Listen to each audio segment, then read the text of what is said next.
Hello, ಇದೊಂದು ನನ್ನ ಪುಟ್ಟ ಮಿನಿ ವ್ಲಾಗ್ ಆಗಿರುತ್ತೆ. ಈ ದಿನ ತುಂಬ ವಿಶೇಷವಾದ ದಿನ ಅಂತಲೇ ಹೇಳಕ್ಕೆ ಇಷ್ಟಪಡ್ತೀನಿ.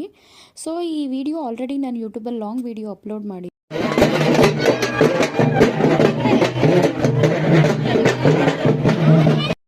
ಅದೇ ನಮ್ಮೂರಮ್ಮ, ಊರಿನ ಮಾರಮ್ಮ ತಾಯಿ. ತುಂಬ ಕಳೆ, ತುಂಬ ವಿಶೇಷ.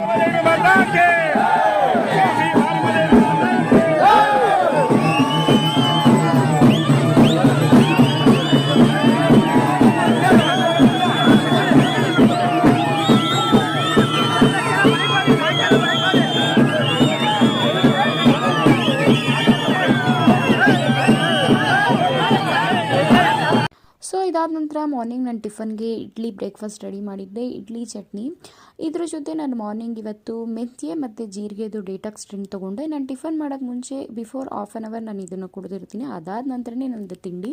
ಅದಾದ ನಂತರ ಒಂದು ಮದುವೆ ಪ್ಲ್ಯಾನಿಂಗ್ ಇತ್ತು. ಮದುವೆಗೆ ನಾನು ಸ್ಯಾರಿ ವೇರ್ ಮಾಡಿ ರೆಡಿ ಆಗಿದ್ದೆ. ಮದುವೆಯಲ್ಲಿ ಆಂಟಿ, ತಮ್ಮ, ತಂಗಿ ಎಲ್ಲರೂ ಸಿಕ್ಕಿದ್ರು. ಇವನ್ ಅತ್ತೆ ಮಾವ ಎಲ್ಲರ ಜೊತೆ ಒಂದೊಳ್ಳೆ ಕ್ವಾಲಿಟಿ ಟೈಮ್ ಸ್ಪೆಂಡ್ ಮಾಡಿ ಎಲ್ಲರ ಜೊತೆ ಮದುವೆ ಅಂದಮೇಲೆ ಫೋಟೋಸ್, ಆಬ್ವಿಯಸ್ಲಿ ಫೋಟೋ ಸೆಷನ್ ಇದ್ದೇ ಇರುತ್ತೆ. ಸೊ ಕೊನೆಯಲ್ಲಿ ಬೀಡ ಐಸ್ ಕ್ರೀಮ್ ಮಿಸ್ ಮಾಡೋಂಗೇ ಇಲ್ಲ ಊಟ ಆದಮೇಲೆ. ಸೊ ಅದನ್ನು ಮುಗಿಸಿ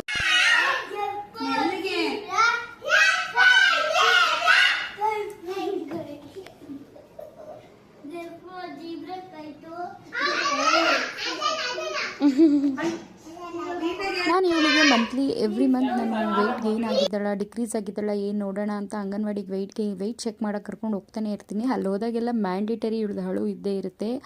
ಅಲ್ಲಿಂದ ಮುಗಿಸ್ಕೊಬಂದು ಅಜ್ಜಿ ಆಲ್ರೆಡಿ ಒಂದು ಸ್ಯಾರಿ ತೊಗೊಬಂದುಬಿಟ್ಟಿದ್ರು. ಬಟ್ ನನಗೆ ಅದು ಇಷ್ಟ ಆಗಿರಲಿಲ್ಲ. ಸೊ ಬೇಡ ಬನ್ನಿ ಎಕ್ಸ್ಚೇಂಜ್ ಮಾಡೋಣ ಅಂತ ಕರ್ಕೊಂಡೋಗಿದ್ದೆ. ಸೊ ಅವರು ಸ್ವಲ್ಪ ಕ್ವಾಲಿಟಿ ಎಲ್ಲ ಕಡಿಮೆ ಇರೋದು ಅದೇ ಪ್ರೈಸಲ್ಲಿ. ಸೊ ಇನ್ ಬಿಟ್ವೀನ್ 1Kಲಿ ಸೊ ಕ್ವಾಲಿಟಿ ತುಂಬ ಕಮ್ಮಿ ಇರೋ ಸ್ಯಾರಿ ಕೊಟ್ಬಿಟ್ಟಿದ್ರು. ಸೊ ಹಾಗಾಗಿ ಅಜ್ಜಿಗೆ ಅಲ್ವಾ, ಅವ್ರಿಗೆ ನಾನು ಇಲ್ಲ ಬೇರೆ ಸ್ಯಾರಿ ಬೇಕು ತೊಗೊಳ್ಳಿ ಎಂದೆ. ಇಲ್ಲ ನಂಗೆ ಅಂಚಿನ ಸ್ಯಾರಿನೇ ಬೇಕು ಅಂತ ಹೇಳಿದ್ರು. ಸೊ ಅಲ್ಲೋಗಿ ಸ್ವಲ್ಪ ಸ್ಯಾರಿ ಎಲ್ಲ ಎಕ್ಸ್ಚೇಂಜ್ ಮಾಡೋದಿತ್ತು. ಅದನ್ನೆಲ್ಲ ಮಾಡಿಕೊಂಡು ಸ್ವಲ್ಪ ಪ್ರೈಸ್ ಎಲ್ಲ ಬಾರ್ಗೇನ್ ಮಾಡೋದು ಹೆಣ್ಮಕ್ಳು ಇದ್ದೇ ಇರುತ್ತಲ್ವ. ಸೊ ಅದೆಲ್ಲ ಮಾಡಿ ನಾನು ಸ್ವಲ್ಪ ತರಕಾರಿ ಸೊಪ್ಪು ಎಲ್ಲ ತೊಗೋಬೇಕಿತ್ತು. ಅದನ್ನು ಕೂಡ ಫ್ರೆಶ್ ಆಗಿತ್ತು. ಸೊ ಸ್ವಲ್ಪ ಸೊಪ್ಪು ತರಕಾರಿ ಇದನ್ನೆಲ್ಲ ತೊಗೊಂಡು ಅಲ್ಲಿಂದ ಬಂದು ಮನೇಲಿ ಏನಾದರೂ ಒಂದು ಹಣ್ಣು ಡೈಲಿ ತಿನ್ನೋಕ್ಕೆ ಟ್ರೈ ಮಾಡ್ತೀನಿ. ಇವತ್ತು ನಾನು ಪಪ್ಪಾಯ ಎಲ್ಲ ತಿಂದು ಊಟಕ್ಕೆ ಚಪಾತಿ ಮತ್ತು ರಾಜ್ಮಾ ಕರಿ ಮಾಡಿದ್ದೆ. ಸೊ ರಾಜ್ಮಾ ಕರಿ ಅಂತೂ ಸಿಕ್ಕಾಪಟ್ಟೆ ಆರೋಗ್ಯಕ್ಕೆ ಒಳ್ಳೇದಂತಲೇ ಹೇಳ್ತೀನಿ. ಯಾರೆಲ್ಲ ವೆಯ್ಟ್ ಲಾಸ್ ಮಾಡಬೇಕು ಅಂದ್ಕೊಂಡಿದ್ದೀರಾ, ಬ್ಲಡ್ ಶುಗರ್ ಕಂಟ್ರೋಲ್ ಮೇಯ್ನಾಗಿ ಯಾರು ಮಾಡಬೇಕು ಅಂದ್ಕೊಂಡಿದ್ದೀರಾ, ರಾಜ್ಮಾ ವಾರದಲ್ಲಿ 2 ರಿಂದ 3 ಸಲ ಉಪಯೋಗ. Thank you for watching.